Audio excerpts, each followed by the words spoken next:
Regardez ça, surtout regardez ça avant d'entamer une nouvelle relation. Bonjour à toutes, c'est Fabrice Julien, coach et auteur, notamment auteur du livre Le Guide du couple heureux, coach en séduction depuis 2010 et dans cette vidéo, j'ai envie de vous parler, de vous faire passer un message avant que vous vous remettiez en couple. C'est parti juste après l'intro. Mais avant de commencer, je vous offre un guide gratuit sur la séduction ainsi qu'une série de conseils gratuits eux aussi par email. Pour les recevoir, si vous êtes intéressé, c'est très simple. Cliquez sur le premier lien dans la description de la vidéo. Si vous êtes motivé, vous le trouverez. Abonnez-vous et activez la cloche parce que si vous ne le faites pas, YouTube ne vous préviendra pas à la sortie des prochaines vidéos et vous allez rater des pépites. Mettez un like pour me faire savoir que vous pensez que cette vidéo est utile et pour que j'en fasse d'autres comme ça ou sur ce thème-là. Si vous pensez que ce contenu est utile, partagez-le en public ou en privé, je comprendrai. Vous pouvez aussi me laisser un commentaire, je les lis tous et j'y répondrai avec grand plaisir.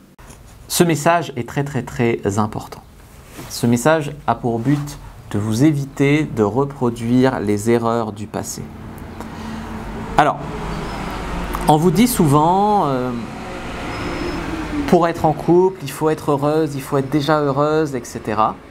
Est-ce que c'est vrai ou est-ce que c'est pas vrai? Certaines femmes disent, quand j'aurai un mec, je serai heureuse.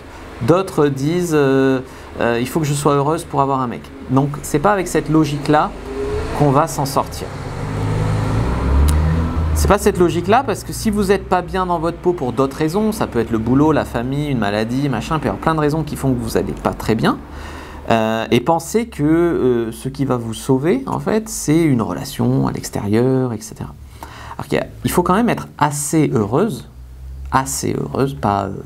pas franchement faire semblant que tout va bien, etc. Je coach des fois des mecs et des filles qui me disent moi j'attends rien, j'ai pas d'attente, etc. qui font semblant d'aller bien, mais tu sens qu'au fond ça cache une blessure. Donc c'est pas ça l'idée. L'idée c'est vraiment d'aller assez bien, sans porter un masque, etc. Mais vous ne devez pas vous battre pour des relations qui vous apportent rien. Des fois, c'est juste être en couple pour être en couple. J'ai rencontré un mec avec qui ça pourrait le faire, j'ai pas spécialement envie, mais comme il faut être en couple, je vais être en couple. Non, il faut qu'une relation vous apporte quelque chose et il faut que vous soyez bien dans une relation. Des fois, je vois des femmes qui me disent, depuis que je fréquente cet homme, je fais des crises d'angoisse. Tous les jours où il ne m'écrit pas, je suis mal, je me suis remis à bouffer, voilà, je fais un petit peu de la boulimie. Mais c'est cet homme-là que je veux, et puis quand je l'aurai, j'irai mieux, machin. Ça va pas, vous devez être dans une histoire avec un mec, quand vous le fréquentez, c'est quand même simple, c'est quand même fluide, c'est pas plus de problèmes après qu'avant. Voilà. Donc déjà, ciblez bien un mec avec qui il y a une certaine harmonie, qui c'est pas over compliqué. Alors je sais que les séries télé, les films ont tendance à faire passer le message qu'une vraie histoire d'amour, ça doit être très compliqué, il doit y avoir plein d'obstacles, ça doit être quasi impossible. Non, on arrête là. Voilà. Donc, pour revenir à ça, déjà, ne courez pas après les mauvais chevaux, d'accord ? Vous ne devez pas être désespéré au point il faut que je sois absolument en couple à tout prix et c'est ça qui va me sauver. Donc non, il ne faut pas non plus courir après un mauvais gars, une mauvaise affaire en fait. Un gars qui vous fermez les autres portes parce que vous en faites pas assez de rencontres. Ça c'est clairement, je fais encore passer le message. La plupart des femmes que j'ai en coaching ne font pas assez de rencontres. J'ai rencontré 2 hommes cette année, il faut absolument que ça marche avec eux. Non, vous ne faites pas assez de rencontres. Et après elle me dit c'est le seul qui me plaît, c'est le seul qui m'intéresse. Non, c'est simplement que vous ne faites pas assez de rencontres. Donc ce mec devient votre seul espoir, vous essayez de faire marcher un truc qui est bancal, voilà. Donc il y a le fait de faire assez de rencontres, puis de s'orienter en faisant les bons choix. Et ça c'est important. Et s'orienter vers des mecs qui vont vous apporter quand même quelque chose. Je ne dis pas que toute relation doit être intéressée, mais dans un couple on est censé se soutenir, se tirer vers le haut. Si vous avez juste le bénéfice d'être en couple, mais qu'après c'est que des histoires et des relations compliquées, ça ne va pas. Vous devez vous sentir bien. Voilà. Vous devez vous sentir bien. Et après vous devez être déjà assez heureuse.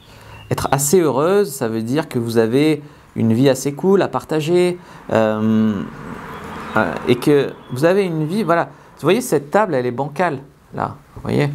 Elle est bancale. Pourquoi? Parce qu'il manque un pied. Je ne devrais pas le dire. Hein. Il manque un pied.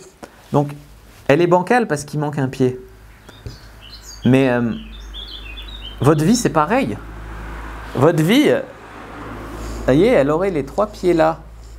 bien stable, elle tient cette table, tu vois. Elle tient sur 3 pieds. Hein. C'est comme votre vie, si vous êtes assez heureuse, vous avez les 3 piliers stables, et il n'y a que le pilier du couple là, qui est branlant, ça va, ça va. Donc, c'est ça. C'est juste un des pieds de votre table, ou de votre tabouret, ou de ce que vous voulez.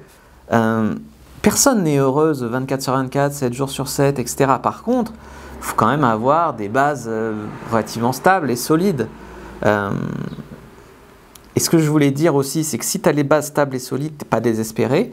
Et donc, quand tu tombes sur une mauvaise affaire, comme j'ai dit, pour parler d'un mec, parce qu'apparemment, on ne peut pas dire ça en parlant d'une fille, on peut dire ça en parlant d'un mec. Donc, une mauvaise affaire, tu as le courage de dire non et de vouloir mieux.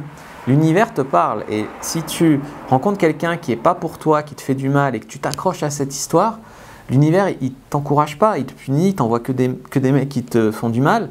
Et par contre, si tu montres que tu as changé à l'univers, tu vibres mieux, et quand on t'envoie des mecs, ça ne va pas, tu as le courage de dire non, l'univers, il comprend que ça, c'est fini pour toi, et il t'envoie des mecs où ça va mieux. Tu vois. Donc, il faut le courage de dire non et de vouloir mieux. Après, c'est comme dans ma vidéo sur les mères célibataires que j'ai fait, c'est au cas par cas. Je veux dire, il y a des femmes célibataires, des mères célibataires qui étaient avec des mecs vraiment invivables, hein, typiquement des manipulateurs, des rabaisseurs, des mecs violents, qu'il fallait larguer, il fallait devenir mère célibataire pour aller mieux. Ça n'explique pas pourquoi elles ont fait des enfants à ce mec-là avant, ça n'explique pas. Il a peut-être changé, ou alors elles n'avaient pas assez de choix, elles ne s'étaient pas assez donné le choix, elles ont voulu croire qu'il allait bien, que c'était un mec bien, et voilà. Donc il y a des cas où il faut, d'accord ? Il y a des cas où il faut repousser. Puis il y a des cas où, objectivement, ça va, le mec, ça va, bon, il y a des hauts et des bas dans une relation, mais ça va. Et là, tu largues, tu es maman solo, tu le payes cher pour un mec avec qui ça allait, tu vois. C'était rattrapable, il fallait se battre un peu. Donc c'est au cas par cas. Mais là, c'est pareil. Si tu dis non à des mecs qui sont bien, l'univers, il t'envoie des connards. Et si tu dis non à des connards, il t'envoie des mecs bien. Mais c'est au cas par cas. Tu ne peux pas repousser tous les mecs tout le temps non plus. Mais tu ne peux pas non plus laisser rentrer dans ta vie tous les mecs. Voilà. Donc il faut un peu de confiance en toi. Quelle est ta valeur ? Comment tu acceptes qu'on te traite ? Comment tu n'acceptes pas qu'on te traite ? Voilà. Et puis communiquer, hein, c'est une compétence de communiquer tes attentes, tes valeurs, tes standards. Ça revient à dire ce que tu tolères pas, ce que tu veux veux pas. Maintenant, si tu me dis, je veux un mec d'1m95 les yeux bleus, sinon je veux pas être en couple avec, je vais te dire, tu te trompes de valeur. C'est pas important, tu peux avoir un mec d'1m95 les yeux bleus qui te fait mal l'amour, qui te traite mal dans l'intimité, etc. etc. C'est pas les bonnes valeurs. Voilà, il faut qu'il te plaise un minimum physiquement, qu'il y ait un peu d'alchimie entre vous, mais ça va après, tu vois. Voilà. Voilà pour cette vidéo sur ce que vous deviez entendre avant d'entamer une nouvelle relation. Vous n'avez pas besoin de chercher ce qu'on appelle le point final, c'est-à-dire ouais, j'ai un ex dans ma vie, mais je ne sais pas si c'est vraiment fini, il va peut-être revenir, j'espère, machin, comment je sais que c'est vraiment fini. Quand toi, tu as décidé que c'est fini, bah, tu passes à autre chose, point. Tu n'as pas besoin d'une énième explication, d'un énième message. Si tu en es là aujourd'hui à être pas bien, à être entre deux, à pas savoir, machin, c'est que c'est fini. Voilà. J'espère que cette vidéo vous a plu. N'hésitez pas à mettre un like, n'hésitez pas à en discuter dans les commentaires. Moi, je vous dis à bientôt et que le dieu de la séduction soit avec vous, les amis.